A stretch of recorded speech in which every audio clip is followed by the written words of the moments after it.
नमस्कार दोस्तों अपने मेहनत से कमाए हुए पैसे से अगर आप एक एसी खरीदेंगे तो आपका हक बनता है कि आप एक सही एसी खरीदें।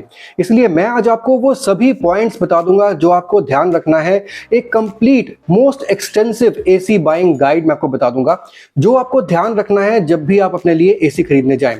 तो 2025 में या फिर कभी भी फ्यूचर में आपको एसी खरीदना है, आप इस वीडियो में एक बार कम बैक कीजिए, पूरे वीडियो को ध्यान से देखिए और उसके बाद डिसीजन लीजिए। जो सभी लोग इस वीडियो को देखेंगे आज या फिर फ्यूचर में कभी भी, उनके लिए एक रेडी रेफरेंस रहेगा और इस रेफरेंस पॉइंट के हिसाब से वो अपने एसी को चूज कर सकते हैं। और आज का जो वीडियो है उसमें मैं सारे इंपॉर्टेंट पॉइंट्स कवर कर दूंगा, क्योंकि दोस्तों एसी जो है सस्ते तो होते नहीं हैं। कम से कम 40 से 50 हज़ार रुपए एक एसी के पीछे खर्चने पड़ते हैं और इतने पैसे लगाने के बाद अगर आप एक ऐसा प्रोडक्ट खरीद लेते हैं जो सही से कूलिंग नहीं करता है तो आपको काफी माइंड में अनसेटल फीलिंग होती है और पैसे जो है ना वो वेस्टेज लगता है। इसलिए आज की वीडियो देखने के बाद ऐसी फीलिंग बिल्कुल नहीं आएगी, क्योंकि मैं सारे पॉइंट्स जो है वो कवर कर दूंगा। वीडियो के एंड में कुछ इंपॉर्टेंट एसीज भी आपको बता दूंगा, अच्छे ब्रांड के एसीज बता दूंगा जो आप कंसिडर कर सकते हैं। उनके अलावा भी अच्छे आपको मिल सकते हैं, लेकिन मेरी चॉइस मैं आपको बता दूंगा। और इस वीडियो के डिस्क्रिप्शन बॉक्स में भी आपको कुछ अच्छे एयर कंडीशनर्स के लिंक्स मिल जाएंगे, 1 टन के, 1.5 टन के, 2 टन के, जो कि ट्रूली 1 टन और ट्रूली 1.5 टन और ट्रूली 2 टन के एसीज के लिंक्स मैं आपको दे दूंगा। तो उनको आप वहां से एक्सप्लोर कर सकते हैं, चाहे तो वहां से खरीद भी सकते हैं। चलिए आगे बढ़ते हैं, लेकिन उससे पहले इस चैनल को सब्सक्राइब कर लीजिएगा। वीडियो पसंद आती है तो इसको लाइक कर दीजिएगा, क्योंकि उससे मुझे काफी मोटिवेशन मिलती है। और हम देख लेते हैं कि नंबर 1 पॉइंट क्या है जब आप एसी खरीदने जाते हैं। तो नंबर 1 पॉइंट यानी कि सबसे पहला जो पॉइंट हमें देखना है वो है एसी की कैपेसिटी। अब ये तो दोस्तों आपको डिसाइड करना पड़ेगा कि आपको कितने कैपेसिटी का एसी चाहिए और वो अपने रूम के हिसाब से आपको चेक करना पड़ेगा। एक इंची टेप लीजिए, रूम की लेंथ एंड ब्रेड्थ को मेजर कीजिए, देखिए कितने स्क्वायर फीट का रूम है। तो अगर आपका रूम जो है वो 90 से 120 स्क्वायर फीट तक का है तो आपके लिए एक 1 टन तक का एसी जो है ना वो सफिशिएंट रह सकता है। अगर आपका रूम 150 से लेके 180 स्क्वायर फीट तक का है तो आपके लिए एक 1.5 टन का एसी अच्छा रह सकता है। और अगर आपका रूम उससे भी बड़ा है, जैसे कि 200 स्क्वायर फीट, उससे बड़ा रूम आपको कूल करना है, तो आपको 2 टन, 2.5 टन इस तरीके से आपको आगे जाना है। अब दोस्तों एसी का जो साइज है वो डिटरमाइन करने के लिए सिर्फ रूम का साइज ही नहीं देखना पड़ता, बल्कि एसी आप कहां पर लगा रहे हैं ये भी बहुत इंपॉर्टेंट फैक्टर है। अब एसी अगर आप ऐसी जगह पे लगा रहे हैं जहां से उसकी ठंडी हवा निकलकर ऐसे दीवार पर लग रही है जिस दीवार पे डायरेक्ट सनलाइट आ रहा है, तो आपको फिर थोड़ा सा हाई टनेज का एसी लेना पड़ेगा। जैसे अगर आप एक 90 स्क्वायर फीट के रूम के लिए 1 टन का एसी डिसाइड करते हैं, लेकिन अगर वो एसी ऐसे जगह पे लगा है कि उसकी ठंडी हवा सीधा ऐसे दीवार पे लग रही है जहां पर डायरेक्ट सनलाइट गिर रहा है, तो आपको 1 टन नहीं बल्कि 1.2 टन, 1.3 टन इस टाइप का जो है थोड़ा सा ज्यादा टनेज का एसी आपको लेना पड़ेगा। सिर्फ रूम का साइज के हिसाब से नहीं, बल्कि रूम में डायरेक्ट सनलाइट आ रहा है या नहीं, या फिर आपका एसी का प्लेसमेंट कहां पे है, आपके रूम के ऊपर डायरेक्ट सीलिंग है, उसके ऊपर डायरेक्ट सनलाइट गिर रही है, या फिर आपके रूम के ऊपर भी और फ्लैट्स हैं तो वहां पर डायरेक्ट सनलाइट की कोई सवाल ही पैदा नहीं होता। तो आपको इस हिसाब से अपने एसी की जो कैपेसिटी है वो डिसाइड करनी है। जो बेसिक कैपेसिटी डिसाइड करने का तरीका है वो है रूम का साइज, वो मैंने आपको बता दिया, लेकिन उसके हिसाब से अगर डायरेक्ट सनलाइट उसमें आ रही है तो कैपेसिटी जो है ना थोड़ी सी आपको बढ़ानी पड़ जाती है। अब चलते हैं अपने अगले पॉइंट पे और वो आ जाता है स्टार रेटिंग लेवल। अब दोस्तों स्टार रेटिंग लेवल ना आपको हर एक एसी के ऊपर लगा हुआ मिल जाएगा। अब यहाँ पर आप 3 स्टार एसी, 4 स्टार एसी या फिर 5 स्टार एसी देखने को आपको मिल जाएगा, लेकिन यहाँ पर स्टार रेटिंग लेवल के ऊपर और भी बहुत सारी इंफॉर्मेशन होती है जो कि आपको ध्यान से देखनी है एसी को खरीदते वक्त। आप ऑनलाइन खरीदिए या फिर ऑनलाइन खरीदिए, दोनों ही केस में आपको स्टार रेटिंग लेवल दिख जाएगा। वहां पे उसको अच्छी तरीके से पढ़ लीजिए, मैं आपको बताता हूँ क्या चीजें आपको देखनी है और उस हिसाब से आपको एसी लेना है। जैसे कि अगर आपको 5 स्टार एसी लेना है तो उसके ऊपर स्टार बना होगा, 5 स्टार या फिर 3 स्टार या फिर 4 स्टार, तो वहां से आप स्टार देख सकते हैं। सेकंड आपको देखना है ISER वैल्यू। अब ISER वैल्यू जो है ना वो डिपेंड करता है, अगर 3 स्टार एसी है तो हो सकता है ISER वैल्यू 3 या 4 के बीच में हो, अगर 4 स्टार एसी है तो 4 या 5 के बीच में हो, अगर 5 स्टार एसी है तो ISER वैल्यू 5 से हमेशा ऊपर ही होगी। इसलिए आपको कोशिश करनी है, अगर आपको बिजली भी बचाना है, एसी भी चलाना है, क्योंकि एसी खरीदना एक तरीके से हाथी पालने जैसा होता है, ये एसी महंगा आता है और एसी का बिल भी काफी ज्यादा आता है, इसलिए एसी में बिजली की कंजम्पशन कम से कम हो इसका भी हमें ध्यान रखना पड़ता है। तो वहां पर हमें inverter AC, non inverter AC वो भी हमें कई बार देखना पड़ता है, वो मैं अपने अगले पॉइंट में आपको बताऊंगा। लेकिन पहले आप ISR वैल्यू सुन लीजिए और ISR वैल्यू में आपको कोशिश कीजिए 5 स्टार एसी में आपको ISR वैल्यू 5 से ऊपर का ही आप लें और 5.2 5.3 जितना ज्यादा हो सके उतना ज्यादा बेहतर है। अब दोस्तों नेक्स्ट पॉइंट पे ना आपको स्टार रेटिंग लेवल पे एसी की कूलिंग कैपेसिटी भी देखनी है। अब यहाँ पर दोस्तों कूलिंग कैपेसिटी के हिसाब से आपको पता चलेगा कि वो एसी सच में उतने टन का है जितने टन का आप लेना चाहते हैं। जैसे कि अगर आप 1.5 टन का एसी लेना चाहते हैं तो उसकी cooling capacity exactly 5280 watts 5280 watts होनी चाहिए ताकि एसी ट्रूली 1.5 टन का एसी हो। अगर उस एसी की जो कूलिंग कैपेसिटी है जो स्टार रेटिंग लेवल पे लिखी हुई है अगर वो 5280 वॉट से कम है यानी कि वो 1.5 टन से उसकी जो कैपेसिटी है थोड़ी सी कम है। अब जैसे काफी एसी है ना जिनमें कूलिंग कैपेसिटी आपको 5000 वॉट 5200 वॉट 5100 वॉट ऐसी लिखी हुई आपको मिल जाएगी। तो वो जो एसीज हैं उनकी टनेज आपको 1.3 टन 1.4 टन 1.45 टन ऐसे मिलता है। वो एग्जैक्टली 1.5 टन नहीं होते हैं क्योंकि एग्जैक्टली 1.5 टन होने के लिए आपको 5280 वॉट्स की कूलिंग कैपेसिटी होनी चाहिए।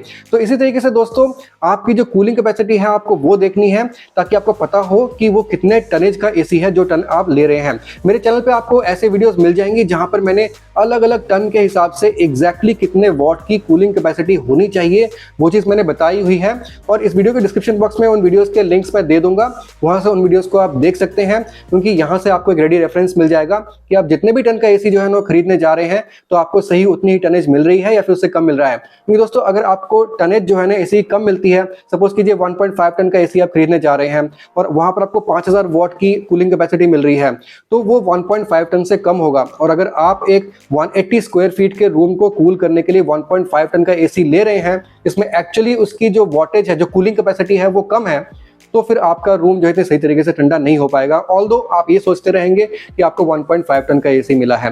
तो यहाँ पर दोस्तों इन चीजों का आपको ध्यान रखना पड़ता है। अब चलते हैं अपने अगले पॉइंट पे और वो आ जाता है एसी के आउटडोर यूनिट में आपको किस टाइप की कोटिंग मिल रही है। सिर्फ आउटडोर यूनिट पे ही नहीं बल्कि इंडोर यूनिट पे भी आपको किस टाइप की कोटिंग मिल रही है। अब ये एक बहुत ज्यादा इंपॉर्टेंट फैक्टर है क्योंकि दोस्तों इस पे डिपेंड करता है कि आपके एसी की ड्यूरेबिलिटी कितनी है। अब यहाँ पर ना मैक्सिमम जो है ना एसीज में आजकल कॉपर की ही कॉइल्स लगी हुई मिल जाती हैं। हालांकि कुछ एसीज में आपको एल्यूमिनियम कॉइल्स या फिर कुछ लोकल मेड एसीज में आपको एल्यूमिनियम कॉइल्स मिल सकती हैं तो आपको वो कंप्लीटली अवॉइड करनी है। आउटडोर यूनिट और इंडोर यूनिट दोनों में ही आपके जो कॉइल्स हैं वो आपके कॉपर के कॉइल्स होने चाहिए, प्लस उसके ऊपर कोटिंग होनी चाहिए, प्लस जो फिन्स हैं आउटडोर के और इंडोर के दोनों के ही फिन्स के ऊपर सही तरीके से कोटिंग होनी चाहिए। चाहे ब्लू कलर की कोटिंग हो, चाहे ब्लैक कलर की कोटिंग हो, चाहे एक एक्वा कोटिंग आती है जो कि कोई भी कलर उसमें होता नहीं है लेकिन कोटिंग अच्छी होती है, और कुछ कोटिंग गोल्डन कोटिंग्स भी आती हैं। तो आपको देखना है कि आपके फिन्स के ऊपर, एसी के फिन्स के ऊपर इंडोर यूनिट हो या फिर आउटडोर यूनिट हो, फिन्स के ऊपर blue coating, black coating, golden coating या फिर एक्वा क्लियर कोटिंग इनमें से कोई भी होनी चाहिए। अदरवाइज आपके एसीज में स्पेशली जहां पे जो बेंड्स होते हैं ना, जो कॉइल्स के जो पाइप्स के जो बेंड्स होते हैं वहां पर छेद होकर, क्रोजन होकर वहां से गैस लीकेज की संभावना बहुत ज्यादा होती है।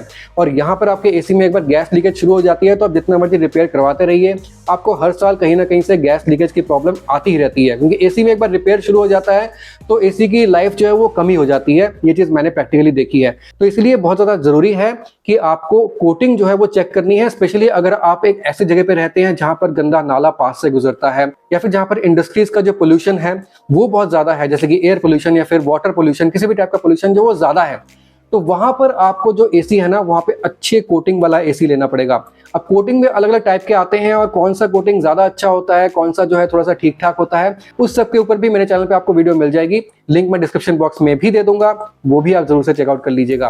तो अब चलते हैं अपने अगले पॉइंट में और अगला पॉइंट आ जाता है एम्बिएंट टेम्परेचर। अब दोस्तों एम्बिएंट टेम्परेचर भी आपको चेक करना पड़ता है। बेसिकली आप जिस एरिया में रह रहे हैं वहां पर एम्बिएंट टेम्परेचर यानी कि बाहर का जो टेम्परेचर है, आपके रूम का जो टेम्परेचर है वो कितना ज्यादा चले जाता है, ये डिपेंड करता है। अब अगर आप एक ऐसी जगह में रहते हैं जैसे लेट्स से आप राजस्थान जैसी जगह में रहते हैं जहां पर भैया बहुत ज्यादा गर्मी पड़ती है, तो वहां पर आपको इस टाइप का एसी लेना पड़ेगा जो ज्यादा एम्बिएंट को सपोर्ट करता हो, जो 52 degree C, 53 degree C, 54 degree C ambient पे भी जो एसीज जो है ना वो बहुत ही अच्छी टनेज आपको निकाल के दे देते हैं, जो बहुत अच्छे तरीके से परफॉर्म कर जाते हैं। तो आपको ऐसा एसी देखना है और जनरली एसीज जो है ना वो मेंशन कर देते हैं कि वो कितने एम्बिएंट के लिए जो है ना वो बने हुए हैं। और आप काफी वीडियोस भी आपको यूट्यूब वगैरह में मिल जाएंगी जहां पर आप देख सकते हैं कि कौन सा एसी कितने एम्बिएंट के लिए बना हुआ है। तो आपको उस हिसाब से एसी चूज करना है जो हाई एम्बिएंट को सपोर्ट करता हो। अब दोस्तों आपको ये भी चेक करना है कि आपके रूम में कितने डोर्स एंड विंडोज हैं और आपका जो डोर है कितना ज़्यादा ओपन होता है। जैसे कि अगर आपके एक शॉप है तो वहाँ पर आपका डोर जो है ना बार बार ओपन और क्लोज होता है, कस्टमर्स आते जाते रहते हैं। और भगवान करे कि अगर आपकी एक शॉप है तो कस्टमर्स कभी आना बंद ही ना हो, लेकिन कस्टमर्स आते जाते रहते हैं, इसीलिए आपकी जो शॉप की कूलिंग है ना वो भी कम होती रहती है बार बार। तो वहाँ पर आपको डिसाइड करना पड़ता है कि यहाँ पर एक इन्वर्टर एसी लेना चाहिए या फिर एक नॉन इन्वर्टर एसी लेना चाहिए। अब अगर आपकी एक शॉप सेटअप है तो वहाँ पर आपको प्रेफरेबली एक नॉन इन्वर्टर एसी लेना चाहिए, क्योंकि अगर आप वहाँ पर इन्वर्टर एसी लेंगे तो भाई आपके जो है ना पैसे ज्यादा खर्च हो जाएंगे, तो गले में पैसे आपके ज्यादा बन नहीं पाएंगे। आपको वहां पर नॉन इन्वर्टर एसी लेना चाहिए क्योंकि वहां पर आपके पैसे जो है ज्यादा सेव होते हैं, बिजली की सेविंग ज्यादा होती है। लेकिन अगर आपका एक घर का सेटअप है जहां पर बहुत सारे जो आपके डोर्स विंडोज नहीं है, जो हवा की जो लीकेज है वो काफी कम होती है, तो यहाँ पर आपको एक इन्वर्टर एसी वो ज्यादा अच्छा सूट करता है और आपके काफी पैसे जो है ना वो सेव कर सकता है, बिजली बहुत सेव कर सकता है। तो आपको इस तरीके से डिसाइड करना है। अब दोस्तों इन्वर्टर एसी क्या है और नॉन इन्वर्टर एसी क्या है, इसको एक्सप्लेन करने की जरूरत है भी या नहीं मुझे पता नहीं, क्योंकि आजकल ऑलमोस्ट सबको जो है ना इस चीज़ की नॉलेज है ही, सभी लोग बहुत समझदार हैं। लेकिन फिर भी मैं बता देता हूं अगर किसी को नहीं पता कि इन्वर्टर एसी में आपका कुछ ऐसा कंप्रेसर लगा होता है जो कि है ना कभी बंद नहीं होता है, वो वेरिएबल स्पीड कंप्रेसर होता है। लेकिन नॉन इन्वर्टर एसी में ना आपका कुछ इस टाइप का कंप्रेसर लगा होता है जो या तो अपने टॉप स्पीड में चलेगा या फिर चलेगा ही नहीं, बंद हो जाएगा। तो जो एक नॉन इन्वर्टर एसी है ना आपके रूम को एक लेवल तक कूल कर देता है, जो लेवल आपने सेट किया होता है उस टेम्परेचर पे कूल करने के बाद उसका जो कंप्रेसर है वो बंद हो जाता है। फिर टेम्परेचर आपके रूम का जब बढ़ता है तो वो दोबारा से एसी जो है ना वो स्टार्ट हो जाता है, तो वहाँ पर बिजली की कंजम्पशन भी ज़्यादा होती है, नॉइज़ भी ज़्यादा होता है। अब अगला पॉइंट वो है 3 स्टार एसी या फिर 5 स्टार एसी। अब आपको ये भी डिसाइड करना है कि आपको एक 3 स्टार एसी लेना चाहिए या फिर आपको एक 5 स्टार एसी लेना चाहिए, ये कैसे डिसाइड करें। अब दोस्तों 3 स्टार एसी लेना है या फिर 5 स्टार एसी लेना है, ये डिसाइड करने के लिए बस सिंपल सा आप एक गणित लगा सकते हैं। आपको बस इतना चेक करना है कि आपका जो एसी है ना उसकी रनिंग कितनी होगी। अगर तो आपका एसी है उसकी रनिंग 8 घंटे से कम है, 8 या फिर 10 घंटे से कम है, तो आप एक 3 स्टार एसी तक ले लेंगे तो मेरे ख्याल से वो एनफ होगा। लेकिन अगर आपके जो एसी की रनिंग है 12 घंटे, 14 घंटे, 15 घंटे या फिर उससे भी ज़्यादा है, तो आपको एक 5 स्टार एसी के साथ जाना चाहिए। क्योंकि मैंने अपने एक वीडियो में बताया हुआ है, आपको प्रॉपर कैलकुलेशन करके मैंने आपको दिखाई हुई है, लिंक मैं दे दूंगा नीचे डिस्क्रिप्शन बॉक्स में, कि किस तरीके से आपका एसी जितना ज़्यादा चलता है तो वहां पर अगर आप 5 स्टार एसी लेते हैं तो आपका जो एसी है ना वो आपका बिजली की जो सेविंग्स है इतनी कर देगा कि एसी की जो इनिशियल कीमत है ना वो आपकी एडजस्ट हो जाती है। क्योंकि 5 स्टार एसी आपका जो है ना थोड़ा सा महंगा आता है as compare to 3 star AC, इसलिए वो जो डिफरेंस ऑफ प्राइस है ना वो तभी इजीली कवर होती है अगर आपकी एसी की रनिंग जो है ना वो ज्यादा है। तो आपको तभी 5 स्टार एसी के लिए जाना है अगर आपकी एसी की रनिंग बहुत ज्यादा है, और अगर आपकी एसी की रनिंग कम है तो आपको एक 3 स्टार एसी एनफ रहेगा। तो बस कुछ इसी तरीके से आपको 3 स्टार या फिर 5 स्टार भी डिसाइड करना है। अब दोस्तों अगले पॉइंट पे चले जाते हैं और वो है कन्वर्टेबल एसी। अब दोस्तों आजकल ना काफी एसी जो है ना कन्वर्टेबल, नॉन कन्वर्टेबल इस टाइप के फीचर के साथ आते हैं, जैसे कि एलजी, पैनासोनिक के एसीज या फिर लॉयड के एसीज, वहां पर आपको मैनुअली कन्वर्टेबल एसीज मिल जाएंगे, 6-in-1 कन्वर्टेबल, 7-in-1 कन्वर्टेबल। जैसे कि एलजी के जो एसी है ना वहां पर आपको 6-in-1 कन्वर्टेबल मिल जाता है, पैनासोनिक में 7-in-1 मिल जाता है। तो यहाँ पर ना आप एसी को मैनुअली सेट कर सकते हैं, 40% पे चला सकते हैं, 60% कैपेसिटी पे चला सकते हैं, तो एसी लो टनेज पे चल सकता है, जैसे 0.8 टन पे चलेगा या फिर 1 टन पे चलेगा, 1.2 टन पे चलेगा। आप मैनुअली एसी को सेट कर सकते हैं ऐसे टनेज पे। लेकिन ऐसे जो एसीज होते हैं जो कन्वर्टेबल फीचर के साथ नहीं आते हैं, वहां पर अपने आप ही एसी अपनी टनेज अपने आप से वेरी करता रहता है। जैसे कि अगर आपके रूम के जो लोड है वो बढ़ जाता है तो एसी अपने आप से अपनी टनेज जो है वो बढ़ा लेता है, आपका रूम का लोड है वो कम हो जाता है तो एसी अपने आप से स्लो काम करने लग जाता है। तो आपको कन्वर्टेबल या फिर नॉन कन्वर्टेबल फीचर अगर आपको चाहिए तो आप ये डिसाइड कर सकते हैं। अब दोस्तों अगला पॉइंट देख लेते हैं और अगला पॉइंट आ जाता है हमारा स्मार्ट एसी। अब दोस्तों काफी जो एसीज है ना आजकल स्मार्ट फीचर्स के साथ आते हैं, जो बेसिकली आपके मोबाइल के साथ कनेक्ट हो जाते हैं वाईफाई के थ्रू, और मोबाइल के थ्रू आप उस एसी को ऑन ऑफ कर सकते हैं, उस एसी का टेम्परेचर आप बढ़ा या फिर घटा सकते हैं, और इवन कि आप मोबाइल के थ्रू एसी को ऑपरेट कर सकते हैं from a very far distance, मतलब कि अपने घर पे भी आप नहीं है ना और वहां से आप एसी को फिर भी आप एसी को ऑपरेट कर सकते हैं।